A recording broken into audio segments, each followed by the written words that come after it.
بسم اللہ الأحد والصلاة والسلام علی رسولہ الکریم اما بعد فاعوذ باللہ من الشیطان الرجیم بسم اللہ الرحمن الرحیم وما خلقت الجن والانس الا لیعبدون صدق اللہ العظیم وصدق رسولہ النبی الکریم الامین قال اللہ تبارک و تعالی فی شان حبیبنا ان اللہ وملائکتہ یصلون علی النبی یا ایھا الذین آمنوا صلوا علیہ وسلموا تسلیما اللہم صلی علی سیدنا و مولانا محمد وعلی آل سیدنا و مولانا محمد وبارک وسلم الصلاۃ والسلام علیک یا سیدی یا رسول اللہ، الصلاۃ والسلام علیک یا سیدی یا حبیب اللہ، الصلاۃ والسلام علیک یا سیدی یا نبی اللہ وعلی آلک و صحابک یا سیدی یا خیر خلق اللہ، الصلاۃ والسلام علیک یا سیدی یا شفیع المذنبین وعلی آلک و صحابک یا سیدی یا خاتم النبیین۔ محترم پیر ابو نعمان رضوی سیفی چینل دیکھنے والوں کے لیے آج کی نشست بہت ہی اہم اور بڑی انتہائی اہمیت کی حامل ہے۔ اس کے اندر صاحبزادہ والا شان حافظ پیر محمد رسلان رضا الحنفی السیفی المجددی زیدہ مجدہ نے کچھ سوالات کیے ہیں جن کے جواب آپ کو آج پیش کرنے ہیں۔ پہلا سوال ان کا یہ ہے کہ جنات کا اسلام میں تصور، جنات کا تصور اسلام میں کیا ہے؟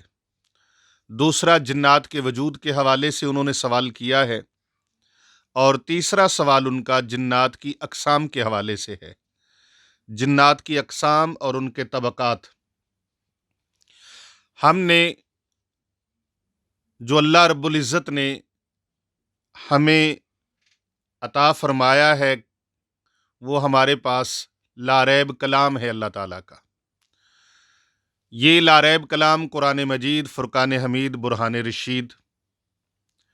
ہم سب سے پہلے جنات کے وجود کا ثبوت وہ قرآن مجید سے انشاءاللہ تعالیٰ دیں گے، اور پھر اس کے بعد احادیث نبویہ صلی اللہ علیہ وآلہ وسلم سے دیں گے، اور پھر اس کے بعد انشاءاللہ تعالیٰ اس کے ضمن میں دیگر اقوال کے حوالے سے بات چیت کریں گے۔ تو جب ہمارے پاس قرآن و سنت موجود ہے، قرآن و حدیث موجود ہے، تو سب سے پہلی اتھینٹک بات ہی قرآن اور حدیث کی ہے۔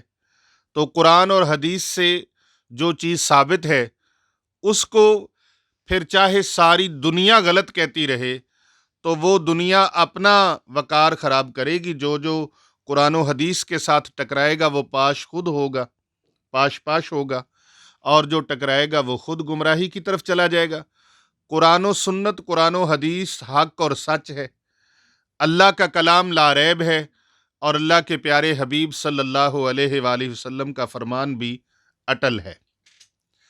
تو ہم نے سورہ زاریات پارہ نمبر 27، اس میں سے میں نے آپ کے سامنے ایک مشہور آیت مبارکہ تلاوت کی ہے، جس کا لفظی ترجمہ پیش کر کے میں آگے انشاءاللہ گفتگو کو بڑھاؤں گا۔ قرآن مجید کے اندر ثبوت جنات کا، جو لوگ جنات کے وجود کے انکاری ہیں، اور وہ لوگ کہتے ہیں کہ یہ جو پیر فقیر ہیں انہوں نے اپنے کھانے پینے کا پروگرام بنایا ہوا ہے، اور یہ کھانے پینے کا جو سلسلہ ہے وہ ہے یہ ایویں ڈھگوسلے بازی ہے، جھوٹ موٹ ہے، نہ کوئی جن ہے، نہ کوئی دیو ہے، نہ کوئی شیاطین ہے۔ اس طرح کی چیزوں کا وہ انکار کرتے ہیں، بلکہ اس حوالے سے وہ کہتے ہیں کہ یہ پرانے قصے اور کہانیاں ہیں۔ اسی طرح سوال و جواب کرتے ہیں لوگ کہ یہ پرانے قصے اور کہانیاں ہیں، لہٰذا ہم ان کو نہیں مانتے، کوئی جن نہیں ہے، کوئی شیاطین نہیں ہے، کوئی چڑیل نہیں ہے، بھوت نہیں ہے، دیو نہیں ہے، اس طرح کی باتیں کرتے ہیں۔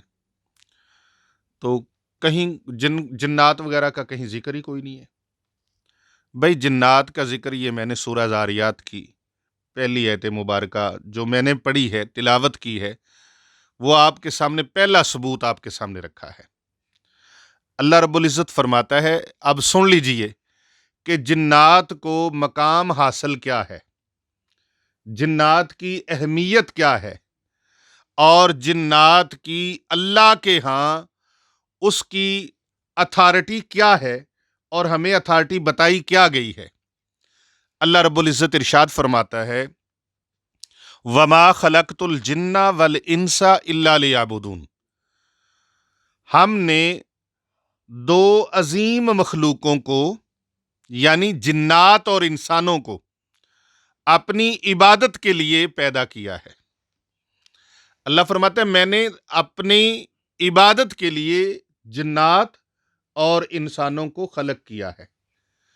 اب یہ دو ایسی مخلوقات ہیں جو ساری مخلوقات سے زیادہ طاقتور ہیں، کیونکہ چرند پرند حیوانات، نباتات، جمادات، حشرات، ان سے تو حساب و کتاب ہے ہی نہیں، نہ ان کا داخلہ جنت اور دوزخ کے حوالے سے ہے، نہ ان کو بندگی کے حوالے سے اللہ نے حکم فرمایا ہے۔ بندگی کے لیے، عبادت کے لیے اللہ تعالیٰ نے منتخب فرمایا ہے جنات اور انسان کو۔ وَمَا خَلَقْتُ الْجِنَّ وَالْإِنسَ إِلَّا لِيَعْبُدُونَ، میں نے جنات کو اور انسانوں کو اپنی عبادت کے لیے پیدا کیا ہے۔ اب کتنا عظیم مقصد ہے کہ اللہ کی بندگی کریں، اللہ کی عبادت کریں، رب تعالیٰ کی بارگاہ میں جھکیں، اور پھر یہ دیکھیں کہ دو عظیم یہ مخلوقات ہیں، یعنی کہ حساب و کتاب مکھیوں سے نہیں ہے، حساب و کتاب مچھر سے نہیں ہے، حساب و کتاب ہاتھی سے نہیں ہے، حساب و کتاب شیر اور ٹائیگر سے، چیتے سے نہیں ہے، حساب و کتاب گائے، بھینس، بکری، بھیڑ سے نہیں ہے، حساب و کتاب دوسری مخلوقات سے نہیں ہے۔ ان دو کا اسپیشلی اللہ تبارک و تعالیٰ نے قرآن مجید فرقان حمید میں ذکر فرمایا ہے۔ وَمَا خَلَقْتُ الْجِنَّ وَالْإِنسَ إِلَّا لِيَعْبُدُونَ۔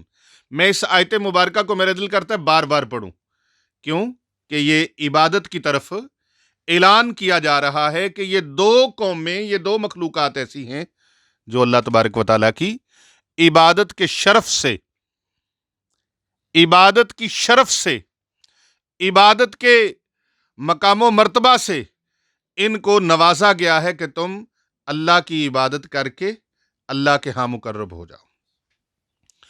اور رب تعالیٰ نے ان کو عبادت کا اس لیے حکم نہیں فرمایا کہ جنات اور انسان اللہ رب العزت کی عبادت کریں گے تو اللہ تعالیٰ کو روزی ملے گی، ایسا نہیں ہے، بلکہ اللہ تبارک و تعالیٰ خود خالق و مالک ہے، خود رازق ہے، رب ہے، پروردگار ہے، پوری کائنات کا پالنہار ہے، وہ پوری کائنات کو خود روزی مہیا فرماتا ہے، روزی رساں ہے۔ روزی ہم نے عبادت کر کے اللہ کو نہیں دینی، بلکہ اللہ ہمیں روزی عطا فرماتا ہے۔ تو ہماری عبادت سے اللہ کو کیا فائدہ ہے؟ اللہ کو فائدہ نہیں ہے، ہماری بندگی کا اللہ کو فائدہ نہیں ہے۔ اللہ رب العزت یہ چاہتا ہے کہ اے دونوں مخلوقات، جنات اور انسان، تم عبادت کرو میری، بندگی کرو میری، تاکہ میں اپنی عنایات کی، اپنی کرم نوازیوں کی، اپنی رحمتوں کی، اپنے فضل کی، اپنی نوازشوں کی اور اپنی نعمتوں کی برسات تم پر کر دوں۔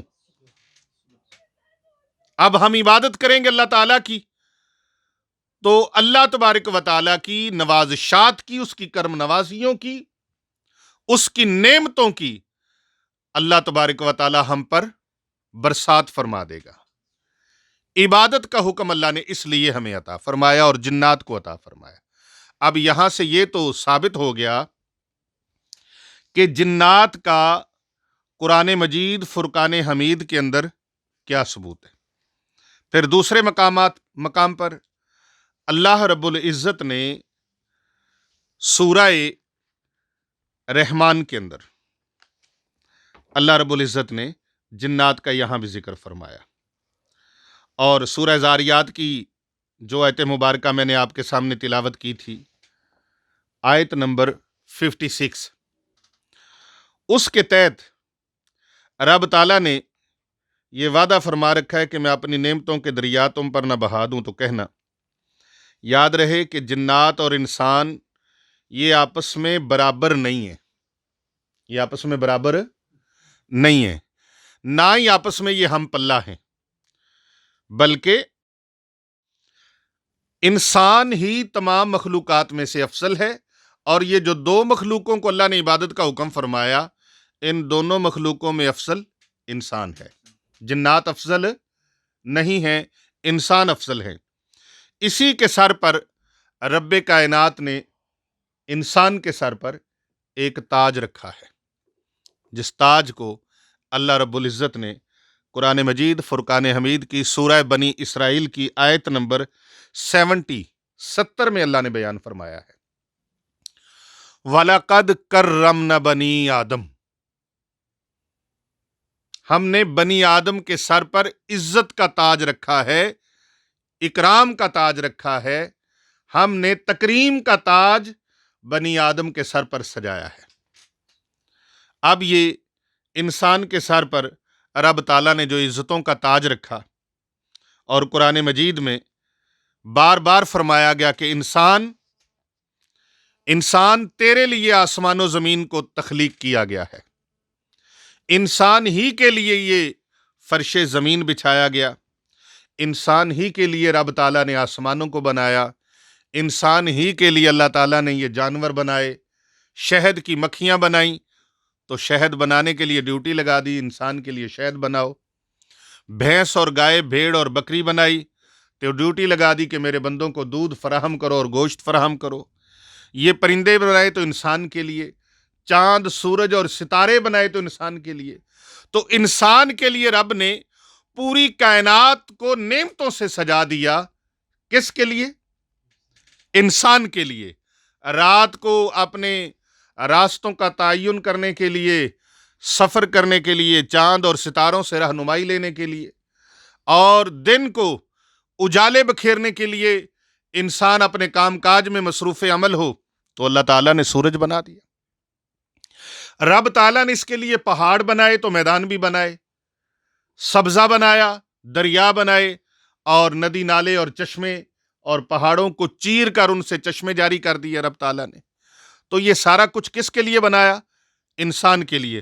اور رب تعالیٰ نے پھر فرمایا الذی جعل لکم الارض فراشا والسماء بناء، گویا انسان ہی کائنات کا گوہر مقصود ہے، اسی کے لیے سب انبیاء اور مرسلین علیہم السلام زمین میں بھیجے گئے، اور انسان ہی کے لیے رب تعالیٰ نے جنات کو حکم دیا کہ تم نے انسانوں کی اتباع کرنی ہے۔ اب کتنے وہ عجیب لوگ ہیں جو جنات کا انکار کرتے ہیں۔ یاد رکھو، دو مخلوقات، انسان اور جنات، ان کو کس کے لیے بنایا اللہ تعالیٰ نے؟ بندگی کے لیے۔ کس کے لیے؟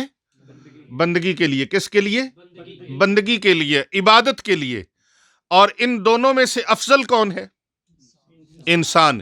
انسان ہی کے لیے کائنات کی ساری نعمتیں بنائی گئیں، انسان ہی کے لیے انبیاء کو مبعوث کیا گیا، انسان ہی کی رہنمائی کے لیے مرسلین علیہم السلام کو بھیجا گیا، انسان ہی کے لیے اللہ تعالیٰ نے اپنا لا ریب قرآن مجید فرقان حمید نازل فرمایا، جو مکمل ضابطہ حیات ہے۔